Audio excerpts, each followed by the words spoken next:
Hello students, welcome to my YouTube channel Sahaj classes. तो जैसे हम एसटेट, टीजीटी साइंस और पीजीटी केमिस्ट्री के जो टॉपिक्स कॉमन होते हैं ना, उनके लिए 1 बाय 1 वीडियोस लेके आते हैं। जैसे हमने ऑर्थोपेराडाइलेक्टिन की देखी थी, ओजोनोलाइसिस का जो क्वेश्चन आता है, हाइब्रिडाइजेशन का जो क्वेश्चन आता है, वो टीजीटी साइंस और पीजीटी केमिस्ट्री दोनों में आता है। तो ये वाला क्वेश्चन भी आपका टीजीटी साइंस में रिपीट होता है। यहाँ पे देखो, हमें किसके बीच में रिलेशन बतानी होती है। ये वाला जो क्वेश्चन है वो आपका इक्विलिब्रियम यूनिट से रहेगा, क्लास 11th की यूनिट है। और यहाँ पे हमसे पूछी गई है केपी और केसी के बीच में रिलेशन हमने बतानी है। तो इसके लिए एक छोटा सा फॉर्मूला है, उसका अगर आपको पता है तो इजीली आप यहाँ पे बता पाओगे। हमारे पास देखो यहाँ पे फॉर्मूला क्या होता है, केपी इज इक्वल टू के सी आर टी की power delta N ji.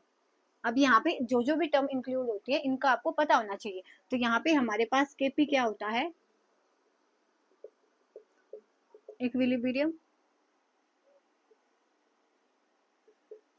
Constant when equilibrium concentration are taken in term of pressure. कि जब कंसंट्रेशन को हम किसके टर्म में मेजर करते हैं, प्रेशर के टर्म में मेजर करते हैं, तब हम उसको बोलते हैं केपी। तो यहाँ पे आप पी से भी लगा सकते हो कि प्रेशर के टर्म में जब हम कंसंट्रेशन को मेजर करते हैं, तो जब हमारा इक्विलिब्रियम कांस्टेंट होगा जो, उसको हम बोलते हैं केपी। और केसी क्या हो जाएगा कि जब हमारा इक्विलिब्रियम, जो यहाँ पे हमने कंसंट्रेशन ली है ना, ये प्रेशर की बजाय किसकी फॉर्म में हो, मोलैरिटी की फॉर्म में हो।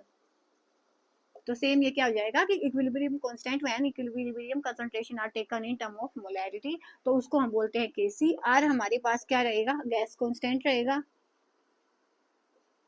जिसकी वैल्यू होती है 8.314 जूल पर मोल पर केल्विन। और हमारे पास क्या बचा, टी हमारे पास टेम्परेचर है।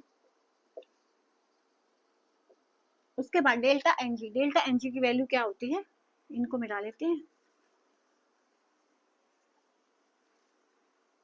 हमारे पास डेल्टा एनजी की वैल्यू होती है नंबर ऑफ गैसियस प्रोडक्ट्स, जितने भी गैसियस प्रोडक्ट होंगे माइनस में number of gaseous reactants. Example के लिए मैं आपको एक रिएक्शन लेके दिखाऊं, तो यहाँ पे हमने अपने अकॉर्डिंग कोई भी रिएक्शन ली कि यहाँ पे ए हमारे पास गैसियस प्रोडक्ट है, बी हमारे पास गैसियस प्रोडक्ट है, और यहाँ पे हमें मिल गया ए बी, कोई भी गैसियस प्रोडक्ट हमें मिल गया।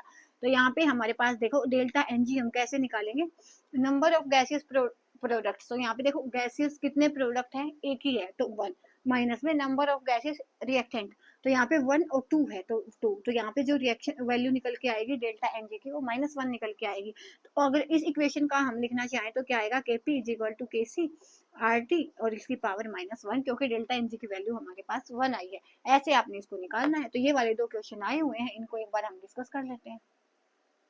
वो आपका टीजीटी में आया हुआ है और ये नीचे वाला आपका पीजीटी में आया हुआ है। वो टीजीटी 2021 में आया हुआ है, और ये भी शायद पीजीटी 2021 में ही आया हुआ है, मे बी आया हुआ है, कंफर्म है, लेकिन 21 में आया हुआ है या 21 में ही आया हुआ है ये वाला भी।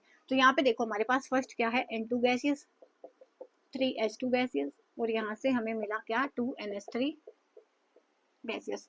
तो यहाँ पे हमारे पास क्या होता है, Kp is equal to Kc और RT की पावर डेल्टा एन जी। बाकी तो सारी चीजें सेम ही है, बस आपको डेल्टा एन जी का थोड़ा सा आइडिया होना चाहिए। तो डेल्टा एन जी क्या होता है, नंबर ऑफ गैसियस प्रोडक्ट्स। तो यहाँ पे देखो कितने गैसियस प्रोडक्ट हैं, 2, माइनस में नंबर ऑफ गैसियस रिएक्टेंट्स, तो कितने हैं, 3 यहाँ से और 1 यहाँ से, तो 4, तो ये हो जाएगा -2।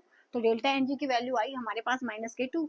तो के पी इज इक्वल टू के सी आर टी की पावर -2। तो यहाँ पे जिस भी ऑप्शन में ये होगा हमारा ऑप्शन वही सही हो जाएगा। तो हमारा ऑप्शन ए है वो फर्स्ट सम के लिए वो सही हो जाएगा। तो छोटी छोटी सी ये चीजें होती है, लेकिन यहाँ पे क्या है, एक सम यहाँ पे पूछा ही जाता है। तो ऐसे में ये है कि अगर आपका ये नेक्स्ट टाइम आएगा तो फिर आपसे नहीं छूटेगा।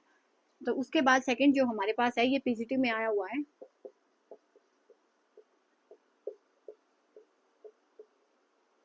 ठीक है। सेम हम फॉर्मूला लिखेंगे कैसे, केपी इज इक्वल टू के सी आर टी की पावर डेल्टा एन जी।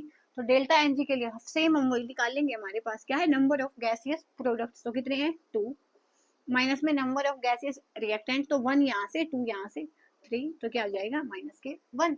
तो यहाँ पे हम इसकी वैल्यू को डालेंगे। अब के पी इज इक्वल टू के सी आर टी और इसकी पावर -1, लेकिन यहाँ पे हमें ऐसा कोई आंसर नहीं दिख रहा।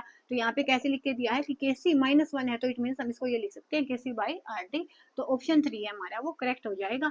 एक बार और आया हुआ है ये, वो मुझे मिला नहीं, तो जब तक उसके पीवाई के हो जाएंगे बाकी सेम ही निकलेगा। बस डेल्टा एन जी की वैल्यू आपको निकालनी आनी चाहिए। तो यहाँ पे ये 2 क्वेश्चन है वो आए हुए थे, और ये वाला टॉपिक अगर दोबारा से आएगा तो आपका स्किप नहीं होगा, तो इसलिए मैंने ये वीडियो बनाई है। बाकी छोटी सी वीडियो है, आपको आता है तो अच्छी बात है, नहीं तो आप 2x स्पीड में देख सकते हो। तो बस आज के लिए इतना ही, नेक्स्ट वीडियो में हम मिलेंगे नेक्स्ट टॉपिक के साथ। तब तक के लिए धन्यवाद। Thanks for watching my video.